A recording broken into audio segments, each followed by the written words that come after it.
Hello everyone, I'm Nurse Sarah from the Oak Lane Wellness Clinic. I want to talk about something many of my clients mention, not as a major complaint, but as a quiet frustration. It's that feeling of being just a step or two slower than you used to be. Perhaps your ankles feel a little puffy after a long day, or you find yourself needing an afternoon nap more often. These aren't alarming issues, but they are signals from our bodies. You know, I see this gentle weariness in so many wonderful people who come through our clinic doors.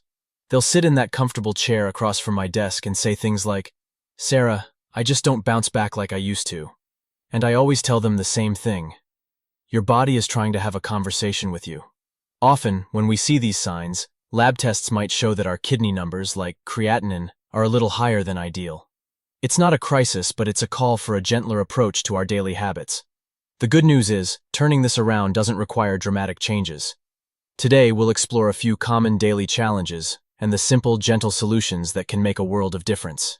And it all leads to one foundational food that many of us are missing. Let's start this journey together. Our first everyday challenge is what I call the automatic habit, reaching for the salt shaker or relying on quick, convenient meals. Many of us grew up thinking salt is what gives food flavor. It was on every dinner table, in every kitchen. Canned soups, frozen dinners, and processed meats are easy, especially when cooking for one or two feels like too much work. But here's what I've learned from working with hundreds of clients. These foods are packed with hidden sodium. Think of your kidneys as a very fine filter, like the delicate mesh screen in your coffee maker. A high-sodium diet forces that filter to work overtime, day in and day out, trying to manage the balance of fluids in your body. It's like asking that coffee filter to handle not just coffee grounds, but sand and pebbles too. Over time, this constant pressure wears it down, and that's when creatinine can start to creep up. Your kidneys are essentially saying, "We're working as hard as we can, but we need some help here." The gentle solution here is the flavor swap. It's not about eating bland food. It's about discovering a world of new flavors that have been hiding in plain sight. Instead of the salt shaker, try a blend of herbs like oregano, thyme, and rosemary. Keep a small dish of this mixture right where your salt shaker used to be. A squeeze of fresh lemon or a splash of vinegar can brighten up vegetables and meats wonderfully. It's like adding sunshine to your plate. Garlic and onion powder, not garlic salt, are your best friends. They provide a savory base without any sodium. Think of them as the foundation of flavor, like the bass notes in your favorite song. Challenge yourself when you cook, put the salt shaker away, and see what you can create with spices first. You'll be amazed at how much natural flavor you've been missing. It's like discovering a whole new language of taste. Let's talk about the morning.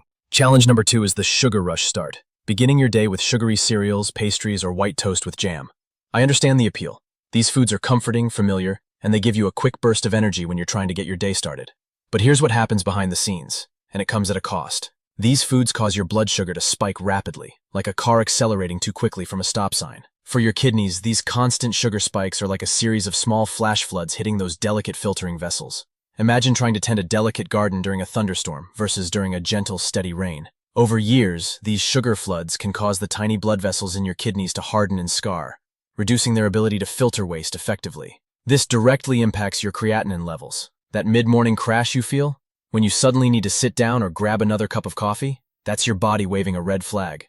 The solution is the steady energy switch. The goal is to give your body fuel that burns slow and steady like a log in a fireplace, not like a piece of paper that flares up and is gone in a second. Think about incorporating healthy fats and proteins. An egg, prepared however you like it best. A handful of low-potassium nuts like walnuts, or a side of avocado. These foods are like the steady, reliable friends in your life. They show up and stay with you. Instead of white bread, look for whole grains that are high in fiber. Fiber is key to slowing down sugar absorption. It's like having a good friend who gently taps you on the shoulder and says, "Slow down. Take your time." We're building up to the ideal breakfast food, but the principle is simple. Choose foods that provide lasting energy, not a quick, sugary hit. This one change can transform how you feel for the entire day, like switching from a flickering candle to a steady lamp. Our third challenge is a tough one, because it often comes from a place of necessity. I call it the quick fix reflex, automatically reaching for common over-the-counter painkillers like ibuprofen or naproxen for daily aches and pains. Let me be clear. I'm not here to judge anyone for managing their pain.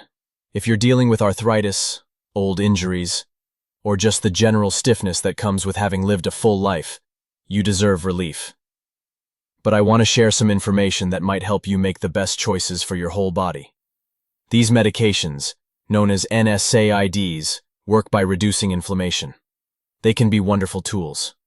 But they also constrict the blood vessels throughout your body, including the vital ones that supply your kidneys. For an organ that needs constant, steady blood flow to do its job, this is like pinching the hose that waters your garden. Occasional use is one thing. We all have those days when we need a little extra help. But relying on them daily for chronic pain puts a direct and serious strain on your kidneys. It's like asking your garden hose to work properly while someone is standing on it. The solution here is not to endure pain. Nobody should have to do that. It's the thoughtful conversation. It's about working with your healthcare team to find the safest path forward. The most important step? Talk to your doctor. Ask specifically, is this pain medication safe for my kidneys long term? Are there alternatives? Acetaminophen, like Tylenol, is often a safer choice for your kidneys, but your doctor must guide this decision. They know your complete health picture. Explore non-drug therapies. A warm compress on a stiff joint can work wonders. Gentle stretching, even just 5 minutes in the morning. Physical therapy can provide incredible relief without any side effects on your organs. Think of these as tools in your toolkit, not just the hammer of medication. This isn't about stopping pain relief. It's about finding the right and safest relief for you. You deserve to feel good in a way that honors your whole body. I want to tell you about a client of mine, a wonderful gentleman named Frank. A 72-year-old retired woodworker. Frank's greatest joy was his workshop.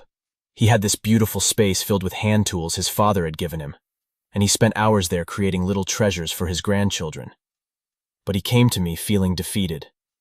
His hands were too stiff to hold his favorite chisel properly. His energy was gone by noon.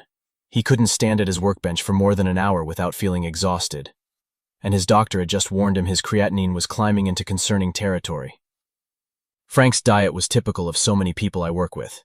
Canned chili for lunch because it was easy and filling. That's our automatic habit. Toast and jelly for breakfast because it was quick and sweet, our sugar rush start. And a couple of ibuprofen every morning for his arthritis, sometimes more if his hands were particularly stiff. That's the quick fix reflex. We didn't change everything at once. That never works, and it's not kind to yourself. First, we just worked on the flavor swap. He started using a garlic herb blend instead of salt on his evening meals. He was skeptical at first, like many people are. But within a week, he admitted his roasted chicken tasted better than ever. It actually tastes like chicken, he told me with a surprised smile. Next, we tackled breakfast. We made the steady energy switch. Instead of toast and jelly, he started eating a different kind of breakfast. Something warm and comforting. Something that reminded him of his childhood, but gave him energy all morning long. A simple bowl that became his daily ritual. Finally, he had the thoughtful conversation with his doctor, who helped him manage his arthritis pain in a more kidney-friendly way. They worked together to find a combination of gentle movement, heat therapy, and different medication that kept him comfortable without putting extra strain on his kidneys. 3 months later, Frank came back to see me. He wasn't a new man. He was still 72, still had arthritis, still needed to pace himself. But he was himself again. He had the energy to spend 3 hours in his workshop instead of 1. He was making toys for his grandchildren again. His lab numbers weren't perfect, but for the first time in years, his creatinine had dropped. It was trending down. Frank's success came from addressing those 3 challenges.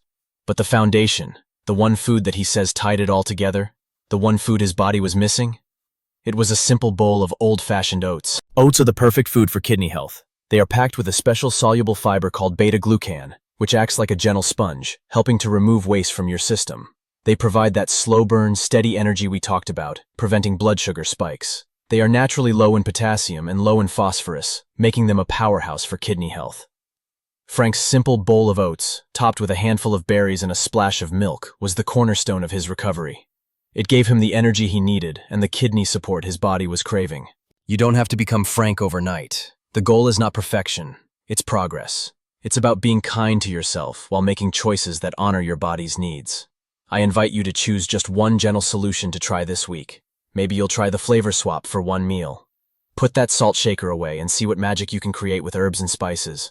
Or perhaps you'll try a bowl of oats for breakfast tomorrow morning. Make it yours, add what you enjoy, make it a ritual you look forward to. Start small. Be patient with yourself. Your body has been with you for decades, and it deserves gentle, consistent care, not dramatic changes that feel like punishment. If you do try one of these gentle solutions, please come back and share how it felt in the comments below. Your journey can inspire someone else who might be sitting right where you are today. We're all in this together, and your experience matters. And of course, always remember that I am a nurse sharing educational information. You should always discuss any significant changes to your diet or health routine with your own doctor or registered dietitian. They know your complete health picture and can guide you safely. Your health is a journey, not a destination. It's built on small, consistent, and kind choices you make for yourself every day. You have more control than you think. Every gentle step forward is a victory worth celebrating. Start small, be patient with yourself, and know that your body is capable of amazing things when you give it what it needs. You've got this. Be well.